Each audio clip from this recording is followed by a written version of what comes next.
At the family party, I saw my 12-year-old daughter, Emma, standing in the corner with tears streaming down her face while my sister, Clara, mocked her in front of everyone. "She's just like her mother," she sneered. Everyone laughed. And that was the moment something inside me broke. Stick with me while I share my story. And if it touches you, don't forget to support our channel by hitting that subscribe button, dropping a like, and sharing it with the people you care about.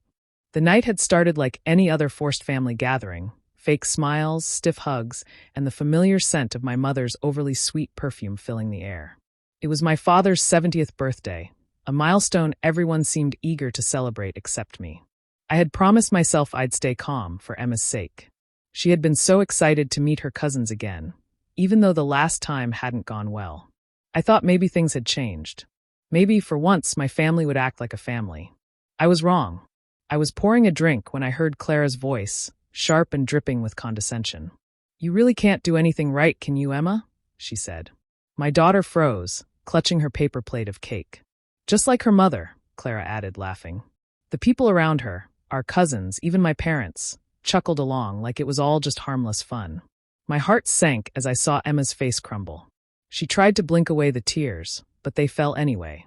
She turned her face away, humiliated. Something inside me snapped.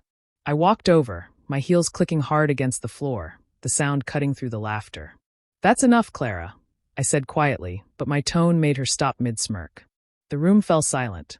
She tried to recover with a laugh. "Oh, come on, Ava, can't you take a joke?" she said, her voice light but her eyes smug. I looked at her. The sister who once shared secrets with me under our blankets, who had later stolen the man I loved. "It's not a joke when it makes a child cry," I said, my voice shaking not from weakness, but from fury I'd buried for years. Emma ran to me and hid her face in my side. I held her close, whispering softly, "You're nothing like her, baby. You're better." Around us, the party carried on awkwardly, people avoiding my eyes. My mother pretended not to notice. My father just sighed, the same sigh he used when he wanted me to let things go. But that night, as I tucked Emma into bed and watched her small chest rise and fall, I realized I couldn't let it go this time. Not again. Clara had taken too much from me already. My marriage, my peace, and now she wanted to humiliate my child too. That was the moment I decided. She would never hurt us again. Not without consequences. I still remember the day Clara betrayed me. It wasn't sudden, it was slow, cruel, and dressed in smiles. Back then, Luke and I were newly married, expecting our first child. I was exhausted all the time, bloated, emotional, but happy. I thought my life was perfect, or at least close enough. Clara would come over often, bringing dinner, helping with laundry, laughing with Luke like they'd been friends forever. I didn't see it then, the way his eyes lingered on her, the way her hand would brush his arm too easily. I thought it was harmless, sisterly closeness. I was so blind. The truth came crashing down when I was 7 months pregnant. Luke started coming home late, saying work was stressful. One night, I called his office, and his secretary told me he'd left hours ago, with my sister. I remember sitting there, holding the phone, the baby kicking inside me, my whole world spinning. When I confronted him, he didn't deny it. He looked me straight in the eye and said, "I didn't mean for it to happen." That's what cheaters always say, isn't it? Like betrayal is some kind of accident. Clara avoided me for weeks after that, but when she finally came, she stood on my doorstep looking guilty for a second, then defensive. "We didn't plan it, Ava," she said. "We just fell in love."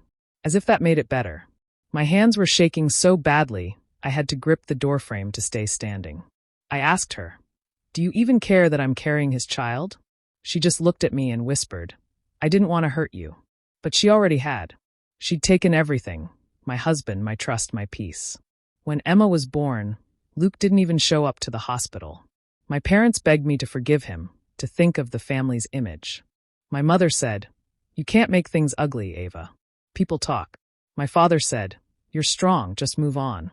No one blamed Clara. They said, "She's young, she made a mistake." A mistake that ruined my life. A year later, Clara and Luke got married. They sent invitations like it was normal, like I should just come and smile. I didn't. But the photos spread through the family group chat anyway. Clara in white lace, Luke beaming beside her. Everyone congratulated them. I was the only one who stayed silent. For years, I swallowed my anger. I raised Emma on my own, working 2 jobs, pretending it didn't hurt anymore. At every family gathering, Clara would flaunt her perfect life, her new car, her vacations, her happy marriage. And I stayed quiet because I thought silence was strength. But the night I saw Emma cry because of her, that silence cracked. I realized that by staying quiet, I'd taught my daughter to let people step on her too. That night, I decided I wouldn't let Clara win again. This time, I'd be the one smiling at the end. That night, after the party, Emma didn't say a word on the drive home. She just stared out the window, her reflection flickering in the passing streetlights. I could see her wiping her eyes when she thought I wasn't looking. My chest ached watching her like that, small, silent, trying to be brave. When we got home, she went straight to her room without even taking off her shoes. I followed her, sat beside her on the bed, and gently pulled her close. She buried her face in my shoulder and whispered, "Why does Aunt Clara hate me?" I froze. How do you explain to a 12-year-old that adults can be cruel out of jealousy and insecurity? That the world sometimes rewards the ones who hurt others the most? I stroked her hair and said softly, "She doesn't hate you, baby. She just doesn't know how to be kind. But I promise you, no one will ever make you feel small again. Not her. Not anyone." Emma sniffled, nodding, trusting me completely. That trust hit me hard. I'd spent so many years pretending to be okay, convincing myself that forgiveness was noble, that silence was power. But watching my daughter cry because of the same woman who had once destroyed my life, that broke something inside me for good.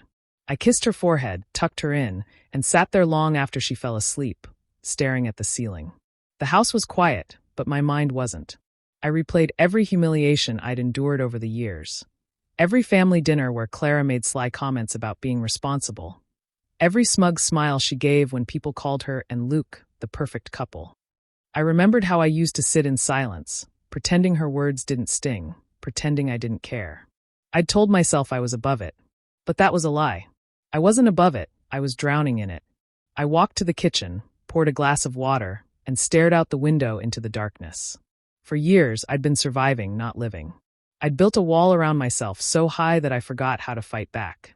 But that night, for the first time in years, I felt something new: clarity. A calm, steady kind of anger. Not the screaming, breaking kind I'd felt when Luke left. This was colder, more focused. It wasn't about revenge for the past. It was about justice for the present. Clara thought she'd won. She thought I'd always stay the quiet sister, the one who smiled through pain. But she was wrong. I'd let her destroy my marriage, my reputation, my peace, but I wouldn't let her touch my daughter. Not anymore. I wasn't planning to scream, fight, or expose her in rage. No, I would do it differently. Slowly. Carefully. I'd let her world unravel, the same way she'd done to mine. One thread at a time, until she had nothing left but the truth. The next few weeks, I became quieter on the outside but sharper on the inside. I didn't act angry. I didn't talk about Clara to anyone. I just watched. Observation became my weapon, patience my armor. I learned that revenge doesn't need noise, it needs timing. Clara's life looked perfect from afar. Her social media was filled with posts about her design business, Thompson Interiors, all bright colors and expensive furniture. Every caption read like a brag. Another satisfied client. So grateful for my amazing team. But I knew how to read between the lines. The smile in her pictures was too tight, the eyes too strained. It was the same look I used to wear when I was trying too hard to convince the world that everything was fine. I started noticing small cracks. One afternoon, while scrolling through a local business forum, I saw a post from someone complaining about unprofessional behavior from a well-known interior designer. The name wasn't mentioned, but the details fit too perfectly. Late project deadlines, inflated costs, missing materials. It was her. I felt my pulse quicken but said nothing. I bookmarked the post, saved the screenshots, and kept scrolling. When we saw each other at our parents' house a week later, she was her usual self, loud, smug, draped in designer clothes she probably bought on credit. She bragged about a huge new contract, while Luke sat beside her, half listening, scrolling through his phone. I watched the way his eyes avoided hers, the subtle tension in his jaw. He looked tired, disconnected. The same look he had before he left me. I wondered if Clara could feel it too, that same slow rot of something dying underneath the surface. I made polite small talk, asked about her business, pretending to be supportive. "You must be so busy," I said, smiling. She nodded proudly, completely unaware that I could see right through her. At home, I began gathering information, public business records, client reviews, and anything else I could find. It wasn't hard. Clara was careless with her success. She liked attention more than she liked caution. I found unpaid invoices, legal warnings, and complaints buried online. The deeper I looked, the more I realized her empire was built on shaky ground. All the while, I made sure my life looked calm and steady. Emma started smiling again. We baked cookies together, went on walks, and talked late into the night. I could see her slowly healing, and that gave me strength. Every time she laughed, my resolve grew stronger. I didn't rush. I didn't want revenge that burned fast and faded. I wanted something precise, something that made Clara face the same helplessness she had forced on me. So I waited. I smiled at her when we crossed paths. I even complimented her work. But behind that smile, I was already holding the pieces of the puzzle that would one day expose her. She just didn't know it yet. It started with a simple text about Emma's school project. "Hey Luke, could you help her with the math part? She's struggling a bit." I kept it casual, polite, nothing that could raise suspicion. He replied within minutes, eager, almost too eager. "Of course. I'd love to see her." And just like that, the door I had once slammed shut quietly cracked open again. We met at a small cafe near Emma's school one Saturday morning. He looked different, older, heavier around the eyes, his confidence dulled. The same man who once walked out on me to chase a fantasy now looked like someone who'd been running from himself. He smiled when he saw Emma, his face softening. For a moment, it almost felt normal again, like the years of betrayal had been erased. But they hadn't. I hadn't forgotten. I just learned to hide it better. As we sat talking, I noticed how quickly he opened up. He told me Clara had been distant lately, that her business was taking a toll, that she was constantly stressed. He didn't say it outright, but I could hear it in his tone, regret. He missed the calm I used to bring, the warmth he once threw away. I nodded, listening carefully, offering polite sympathy. I wasn't there to comfort him. I was there to understand how deep the cracks in their marriage ran. Over the next few weeks, we met a few more times under the same excuse: school matters, Emma's projects, her piano lessons. Each time, he talked a little more, laughed a little easier. I never flirted, never crossed the line. That wasn't my goal. My goal was patience. I wanted Clara to see me as harmless, while I became the shadow she couldn't ignore. Eventually, word reached her. I knew it would. It always does. She called me one evening, her tone dripping with sweetness. "Hey Ava, I heard you've been seeing Luke a lot lately. Everything okay?" Her voice was calm, but I could hear the tremor beneath it. She was jealous. Insecure. Good. I pretended not to notice. "Oh yes," I said cheerfully. "Just about Emma's schoolwork. You know how she struggles with numbers." There was silence on the other end, just the faint sound of her breathing. Then, with a tight laugh, she said, "Of course. I just wanted to make sure there wasn't any misunderstanding." After the call ended, I sat there, smiling to myself. The first domino had fallen. Clara's control, her precious illusion of the perfect marriage, was cracking. Luke began calling more often, offering help, asking about Emma, sometimes about me. I kept the boundaries clear but kind, letting him see what he had lost without ever saying it. At family dinners, Clara's eyes followed me like a hawk. Her laughter was louder, her smiles sharper. She was trying too hard. And the harder she tried, the easier it was to see. Her confidence was slipping. I didn't need to ruin her. She was already beginning to do that herself. The invitation came in a cream-colored envelope with gold lettering, typical Clara style.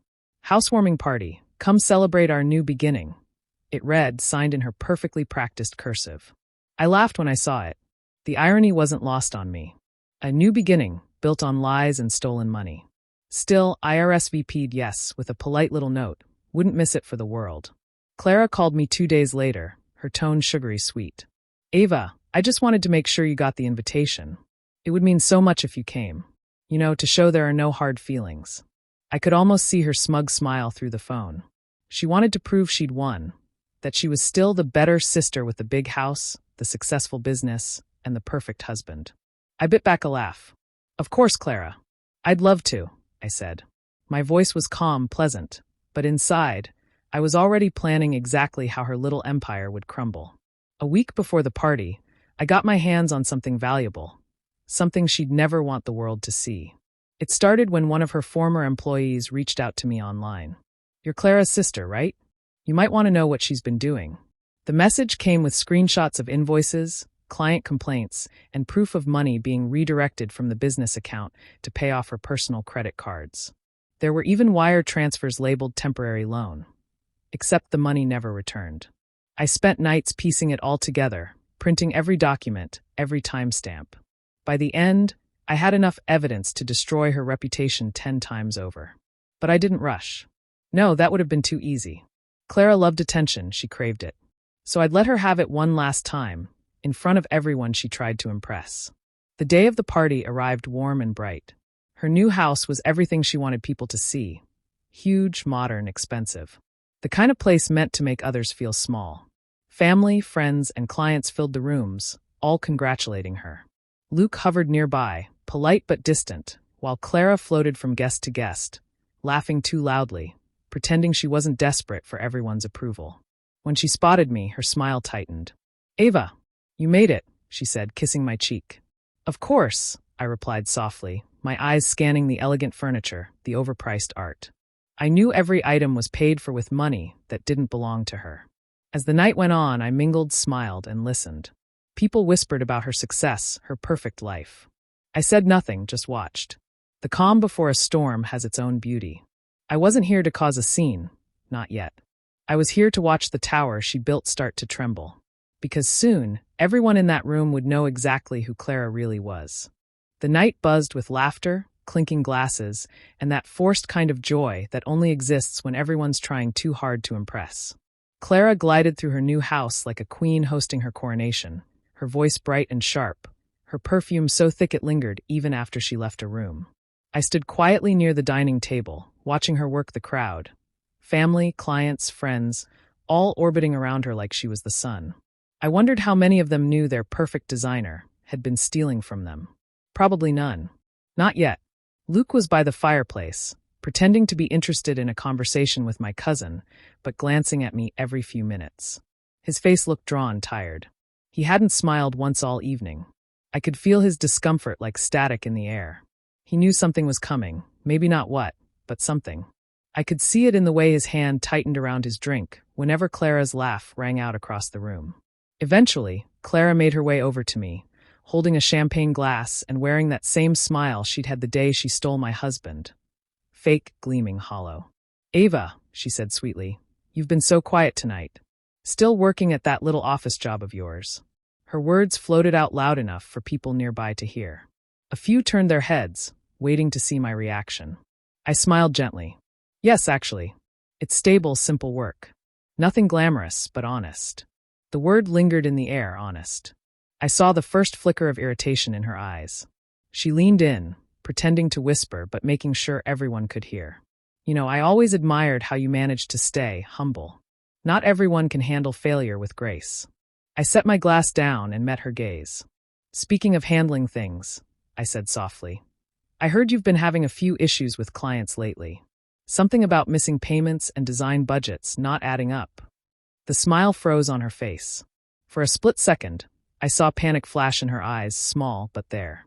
She tried to recover, laughing awkwardly. "Oh, you know how clients can exaggerate. People love drama." I tilted my head. "Sure.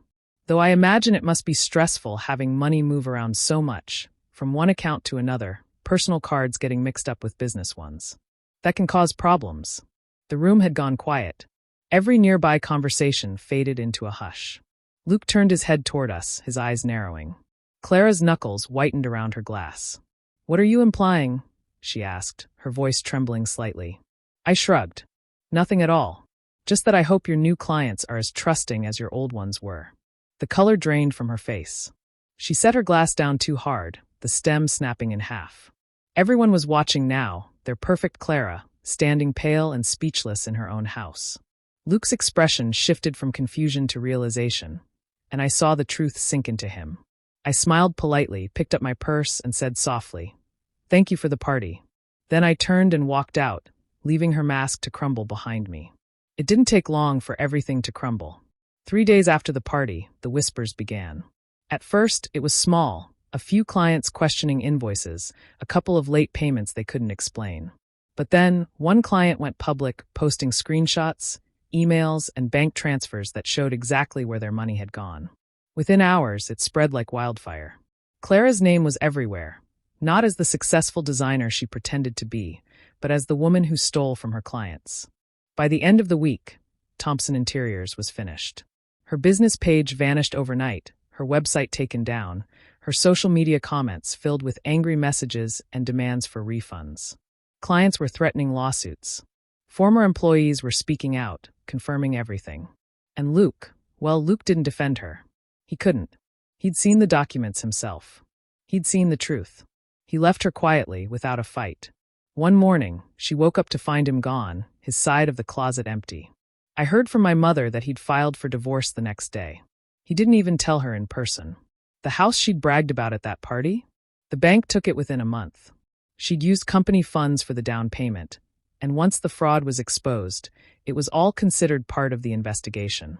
Suddenly, everyone in the family who had once praised her fell silent. My parents didn't defend her this time. My father muttered something about consequences. My mother just shook her head. For years, they had told me to keep the peace, to forgive and forget. Now they avoided even saying her name.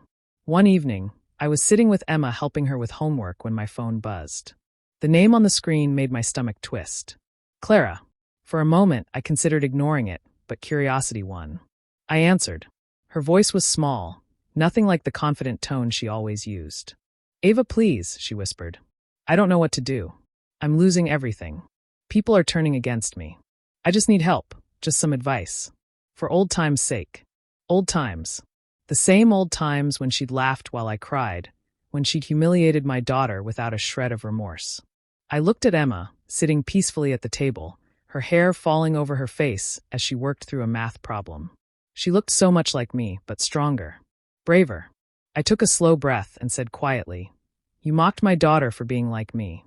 You were right, Clara. She is like me. But there's one difference. She's strong enough to survive you. There was silence on the other end, just soft, broken breathing. I ended the call and set the phone down. For the first time in years, I felt light. Not vengeful. Not angry. Just free. Clara had finally met the consequences she'd spent her life running from. And this time, I didn't have to lift a finger to make it happen. The seasons changed, and with them, so did everything else. By spring, Emma and I had moved into a small but beautiful townhouse on the edge of the city. It wasn't grand or expensive, but it was ours. The walls were white, the floors creaked in certain spots, and the kitchen window caught the morning sun perfectly. For the first time in years, the air in my home felt light, peaceful. Emma laughed more these days. She had friends who adored her, teachers who praised her, and a quiet confidence that made my heart swell. I would watch her from across the room sometimes, her hair pulled into a messy ponytail, her face buried in homework, humming softly to herself. That used to be the sound of my own childhood, the one I'd lost somewhere along the way. Seeing it return through her felt like healing. I had found work again too, steady, fulfilling work. Nothing glamorous, but it kept the lights on and gave me purpose. My boss respected me, and my coworkers liked me. I didn't have to prove myself or pretend. People saw me for who I was, and for once, that was enough. At night, when the house was quiet, I would sit on the back porch with a cup of tea and think about how far we had come. Not long ago, I had been the woman everyone pitied, the divorced sister, the single mom who was always on the edge of breaking.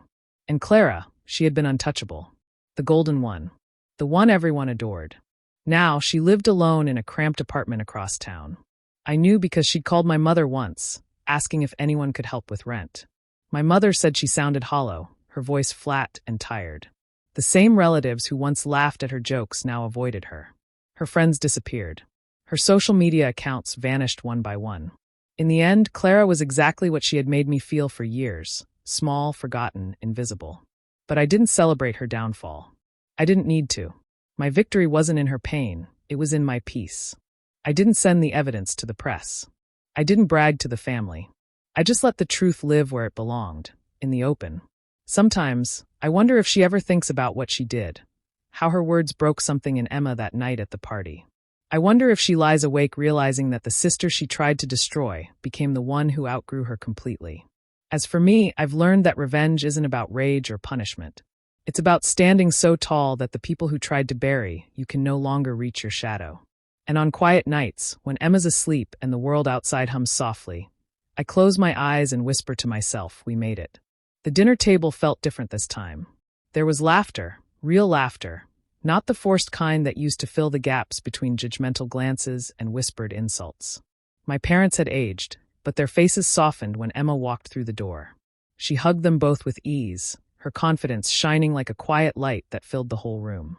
I watched her and felt something deep in my chest loosen. We had come full circle. It was my father's 71st birthday, and the house smelled like roasted chicken and fresh bread.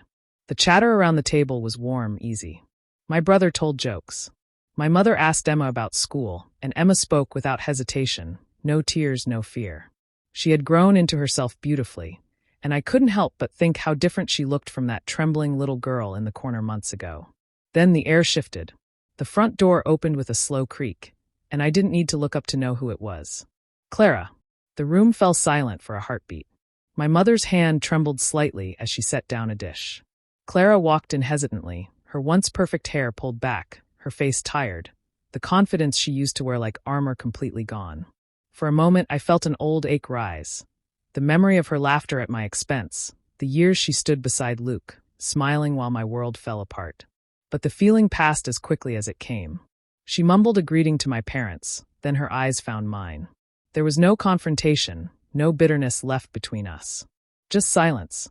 The kind of silence that carries too much history to be filled with words. Emma turned, her voice bright and clear. "Hi, Aunt Clara," she said kindly, not mocking or cold, just kind. Then she turned back to the table and continued her conversation as if nothing had happened. That small act, that simple grace, was everything. Clara's lips trembled, but she said nothing. She took a seat at the far end of the table, avoiding my gaze. I watched her quietly, feeling a strange peace wash over me. Not triumph, not satisfaction, just peace. For years, I had thought that revenge would make me feel whole again.